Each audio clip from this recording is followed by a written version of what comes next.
How do we know that someone is under mind control? And that, of course, means how do we know if we are?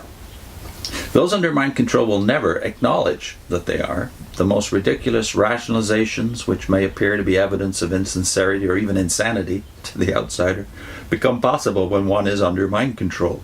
This phenomenon is akin to 1984's doublethink. This is a direct quote from Orwell. Oceanic society rests ultimately on the belief that Big Brother is infallible.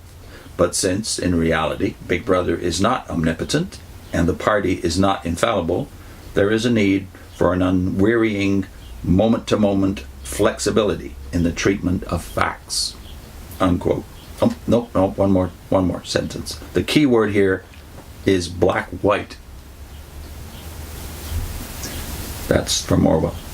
Now, as cult expert Ronald Enroth points out, cult leaders must continually adjust their masks for good public relations, as well as failed expectations. Stephen Hassan suggests that we ask the person questions such as, could you tell me 2 or 3 things you don't like about the group or leader? Or, have you talked to or read criticisms by ex-members? Such questions will quickly bring into focus whether the mind we are dealing with has totally closed. Uncritical acceptance of the leaders or group ensures an unhealthy dependence on the spiritual diet spoon from the top. But Hitler's big lie is only possible in a closed or authoritarian community or society where censorship is enforced. Other groups must rely on selective omissions to accomplish the same effect. One simple test of a destructive religious group: does it practice unconditional love? Because members must be prepared to cast off disloyal, unfaithful friends, even family, at any time, cultic groups cannot possibly carry through on Christ's command to love your enemies, bless them that curse you, do good to them that hate you, pray for them that persecute you. Members of destructive groups must therefore be prepared to shut down their natural affections at any time. This is also very well thought through with Stephen Hassan's book, Combating Cult Mind Control.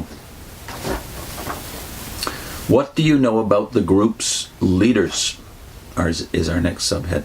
It's almost inevitable that cultic groups develop from a single charismatic prophet or founder, although after they have grown to become institutions, their leadership, conversely, and ironically, often becomes almost invisible.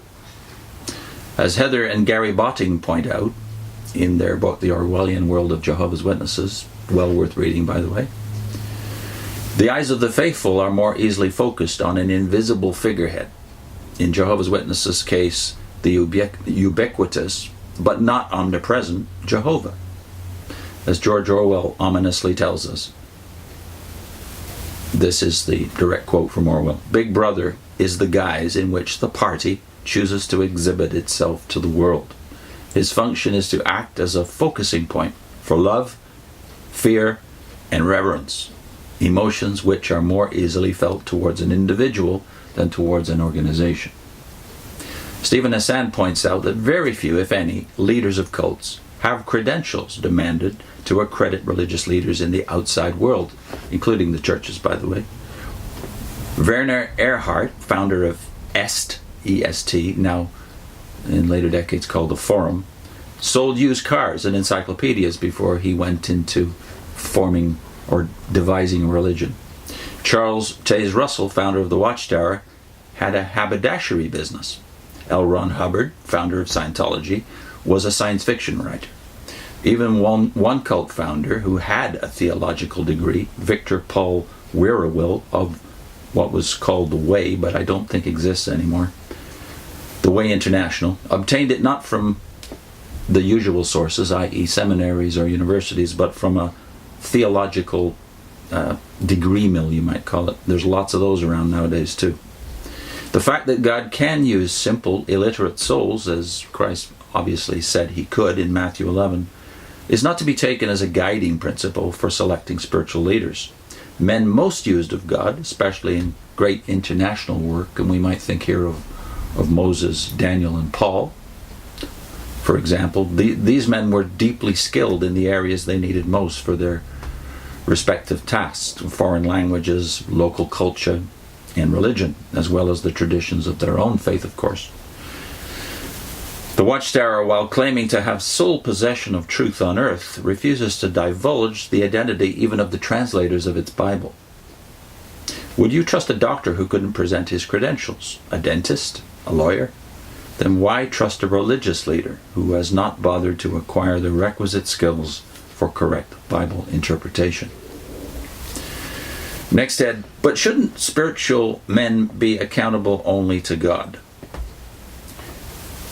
That one we'll take up next time, along with why are the cults successful in keeping their followers despite their failures, and how is it that so many destructive religious groups flourish today in comparison to the past? In other words, why is this phenomenon developed in the last 200 or so years?